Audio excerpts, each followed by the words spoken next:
எல்லாருக்கும் வணக்கங்க. இன்றைக்கி நம்ம தோட்டத்தில் என்னென்ன காய்கறிகள் அறுவடை பண்ணுறோம் அப்படிங்கிறத பார்க்கலாம். அதுக்கு முன்னாடி நம்மளோட ரோஜா செடியில் பார்த்திங்க அப்படின்னா ரோஜா பூக்கள் அழகாக பூத்துருந்ததுங்க. நிறைய இருந்தது இந்த ஃபேண்டா கலர் ஆரஞ்சு. அதே மாதிரி பக்கத்துலேயே பாருங்களேன், இது வந்து டபுள் கலரில் வரக்கூடிய ரோஸ் தான். இது பூத்து ஒரு 2 நாள் இருக்குங்க. அந்த இதழ்களெல்லாம் லைட்டாக இதாகிடுச்சு. பார்க்கவே சூப்பராக இருந்ததுங்க. இன்றைக்கி வந்து கத்திரிக்காய் தாங்க அறுவடை பண்ணிகிட்ருக்கோம். கத்திரி செடி இப்போ நல்லாவே வளர்ந்துருச்சுங்க. செடி நல்லா ஹைட் ஆயிடுச்சு. இந்த இடையில கொஞ்சம் பூச்சி இல்லாத மாதிரி இருந்துச்சுங்க. அதாவது செடி கொஞ்சம் நல்லா வளர்ந்துட்டு இருந்தது. ஆனால் இப்போ மறுபடியும் பார்த்திங்கன்னா அந்த இலைகள் எல்லாம் ஒரு மாதிரி ஆயிடுச்சுங்க.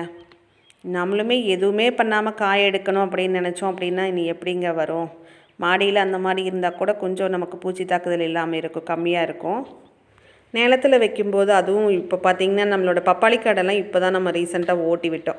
அதெல்லாம் இருக்கும்போது அதிலிருந்துமே பூச்சிகள் ஏராளமாக வந்து எல்லாம் அட்டாக் பண்ணுங்க. நம்மளுமே எந்த ஒரு ஸ்ப்ரேவும் கொடுக்காம அப்படியே வர்ற காய்களை மட்டும்தான் இப்போதைக்கு நம்ம அறுவடை பண்ணிகிட்ருக்குறோங்க.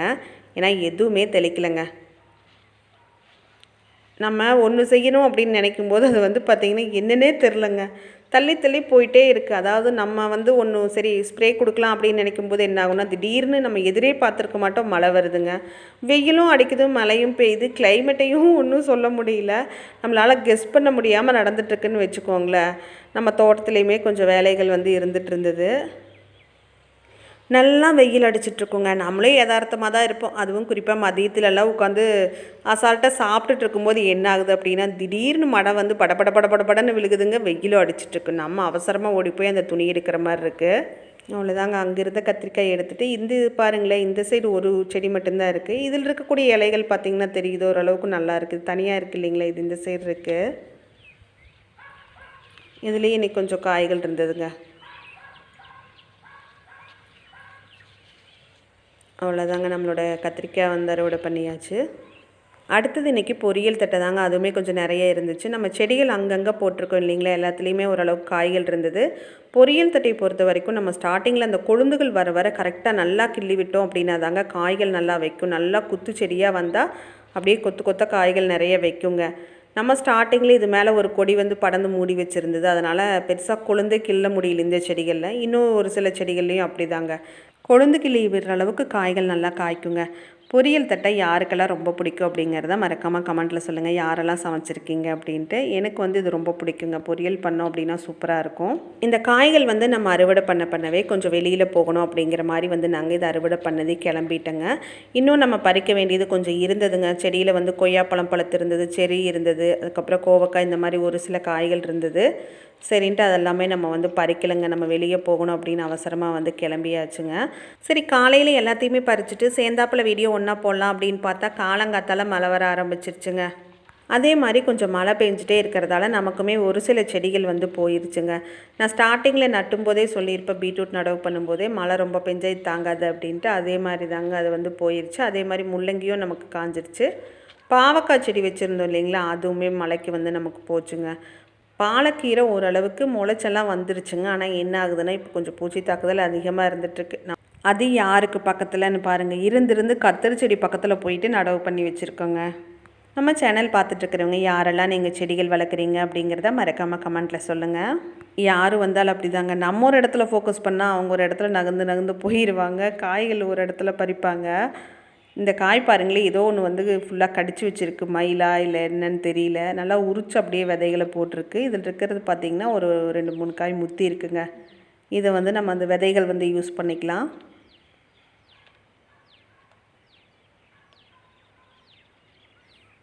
அடுத்தது நம்மளோட பாவக்காய் செடி தாங்க. நிஜமாலுமே இந்த செடிக்கு வந்து நம்ம தாராளமாக பந்தல் போட்டு விட்டுருக்கணுங்க.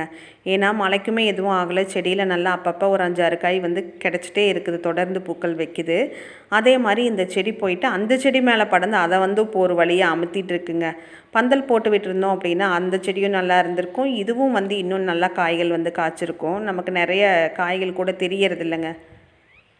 பாருங்களேன், இன்னும் நல்லா பச்சையாக இருக்குது. கொஞ்சம் மேடாக இருக்கிற இடத்துல இருக்குங்க இந்த செடி. அதனால் மழையில் கூட இதுக்கு பிரச்சனை இல்லாமல் இருந்துகிட்ருக்கு, நல்லா வந்துட்டுருக்கு. இத்தனைக்கும் செடி கீழே தானே இருந்துகிட்ருக்கு. இது கொஞ்சம் நம்ம பார்த்து போட்டிருக்கணுங்க. இன்றைக்குமே ஒரு 4-5 காய் வந்து இருந்ததுங்க. அதை வந்து பறித்து எடுத்துக்கிட்டோம். ஒரு 2-3 எண்ணம் பார்த்திங்கன்னா நல்லா பழுத்துருச்சுங்க. இந்த செடியில் பாருங்களேன், காய்கள் இப்போ அப்படியே கொஞ்சம் பெருசாக ஆரம்பிச்சிருக்குங்க. இது வந்து அந்த இலந்த, அது ஆப்பிள் பியர் அப்படின்னு சொல்லுவாங்க இல்லைங்களா, அதுதான். இப்போ அப்படியே கொஞ்சம் நல்லா பெருசாகிற மாதிரி தெரியுதுங்க. இன்னும் எந்த அளவுக்கு பெருசாக வரும் அப்படிங்கிறது தெரில. ஆனால் நம்ம ஒரு சில இதிலெல்லாம் பார்க்கும்போது ரொம்ப பெருசாக தான் காட்டியிருந்தாங்க இந்த காய்களை. இப்போ இது பாருங்களேன், லைட்டாக கொஞ்சம் கலர் வந்து அப்படியே எல்லோ கலர் மாதிரி அந்த மேல் பகுதியில் வந்திருக்கு. இது இன்னும் பெருசாக வரும் அப்படின்னு நினைக்கிறேங்க. கரெக்டாக தெரியல. யாருக்காவது தெரிஞ்சிச்சு அப்படின்னா கமெண்ட் பண்ணுங்கள். அடுத்ததாக ஒரு பூசணிக்காயுமே அறுவடை பண்ணி எடுத்தாச்சுங்க.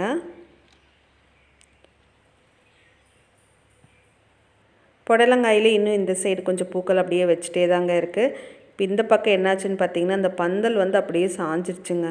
நம்மளும் இதுக்கு வந்து இந்த ஸ்டே மாதிரி கொடுத்து வச்சுருக்கணும். ஏன்னா வெயிட் அதிகமாகும் போது எப்படி சாஞ்சதுன்னே தெரிலங்க, ஃபுல்லாக சாஞ்சிருச்சு அந்த சைடு.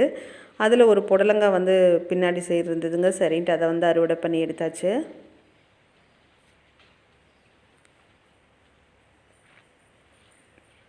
அடுத்ததாக இந்த புடலங்காய் தாங்க நம்ம பச்சை புடலை அப்படின்னு வாங்கினது. இது வந்து பார்க்குறதுக்கு கொஞ்சம் பாம்பு புடலங்காய் மாதிரி தான் இருக்குது. இதில் தான் அந்த கல் கட்டி விடுவாங்க இல்லைங்களா, அந்த மாதிரி டைப்பில் தான் தெரியுது. சரின்ட்டு இது வந்து இன்றைக்கி இது வந்து கொஞ்சம் சின்னது தாங்க. ஆனால் இந்த ஒரு காய் மட்டும்தானே இருக்குது, இதை வந்து விட வேண்டாம், பறிச்சுக்கலாம், இதுவும் சொத்தையாயிரும் அப்படிங்கிறதுனால எடுத்துட்டோம். அப்புறம் கேரட் செடி பாருங்களேன், ஒன்றில் அப்படியே பூ வச்சுருக்கு, பாருங்கள் எப்படி இருக்குது அப்படின்ட்டு. கேரட் செடி சூப்பராக வளர்ந்து வந்துட்டு இருந்தது அப்படின்னு நான் ஏற்கனவே வீடியோவில் சொல்லியிருப்பேன், காட்டியிருப்பேன். ஆனால் அந்த மாதிரி வருது அப்படின்னாலே நமக்கும் கொஞ்சம் பயமாக தாங்க இருக்கும். ஏன்னா அந்தளவுக்கு நல்லா வந்தது அப்படின்னா சில நேரத்தில் உள்ளே ஒன்றும் இல்லாமல் கூட போகலாம், கிழங்கு வைக்காமல் இருக்கலாம். அதே மாதிரி தாங்க ஒரு சில செடிகள் நல்லா வளர்ந்து வந்துச்சு அப்படின்னா நம்ம எதிர்பார்த்த அளவுக்கு காய்கள் வைக்காமல் கூட போகும். அந்த மாதிரி ஏதாவது ஆகுமான்னு கூட கொஞ்சம் டவுட்டாக இருந்தது. செடி ஆனால் சூப்பரான வளர்ச்சிங்க. ஆனால் கிழங்கு நம்ம ஓரளவுக்கு அப்படியே லைட்டாக வந்து மண்ணை கலரி பார்த்தோம், லைட்டாக இருக்கிற மாதிரி இருக்குது. சரி இன்றைக்கி வந்து ஒரு 4 எண்ணம் மட்டும் எடுக்கலாம் அப்படிங்கிற மாதிரி அதை வந்து அறுவடை பண்ணிட்டோம். ஓரளவுக்கு இருந்ததுங்க, ஓரளவுக்கு கூறி இருக்குது. மேலே வந்து நல்லாவே இருக்குங்க. ஆனால் இந்த கீழே வர இன்னும் அது வந்து கரெக்டாக வர மாட்டேங்குது, அந்த மாதிரி தான் இருக்குது. இதெல்லாம் ஓரளவுக்கு ஏற்றுக்கலாங்க. ஏதோ நம்ம சமைக்கலாம் நம்ம வீட்டுக்குன்னு வச்சுக்கோங்களேன். ஆனால் போன டைம் நம்ம போட்டு எடுத்த கிழங்கு வந்து பார்த்திங்கன்னா இந்தளவுக்கு நீளம் வரலங்க, அது வந்து கொஞ்சம் சின்னதாக இருக்கும். இதான இந்த வெரைட்டி அப்படி இருந்திருக்கலாம். ஆனால் கீழே மேலே வந்து நல்லா கொஞ்சம் பெருசாக வருது, ஆனால் கீழே அந்தளவுக்கு வர மாட்டேங்குது. இது பாருங்களேன், எடுக்கும்போதே கொஞ்சம் உடச்சிட்டாங்க. ஆனால் நம்ம முன்னாடி நடவு பண்ணது பார்த்திங்க அப்படின்னா கிழங்கு ஓரளவுக்கு நல்லா இருந்துச்சுங்க. அதே மாதிரி அந்த கலரு கிழங்கெல்லாம் ஓரளவுக்கு நல்லா இருந்துச்சு. ஆனால் இது வந்து கலர் கொஞ்சம் டிஃப்ரெண்ட்டாக தெரியுதுங்க. உங்களுக்கு கேமராவில் தெரியாமல் இருக்கலாம், எனக்கு நேரில் பார்க்குறதுக்கு கொஞ்சம் டிஃப்ரெண்ட்டாக தெரியுது. இதெல்லாம் பாருங்களேன், இன்னும் கொஞ்சம் சின்னதாக தான் இருக்குது. கேரட் செடி அப்படி ஒரு வளர்ச்சிங்க, சூப்பராக வளர்ந்து வந்துச்சு. நான் வரும்போதெல்லாம் இந்த இலைகளை வந்து தொட்டு தொட்டு பார்ப்பேங்க, நல்லாயிருக்கும்.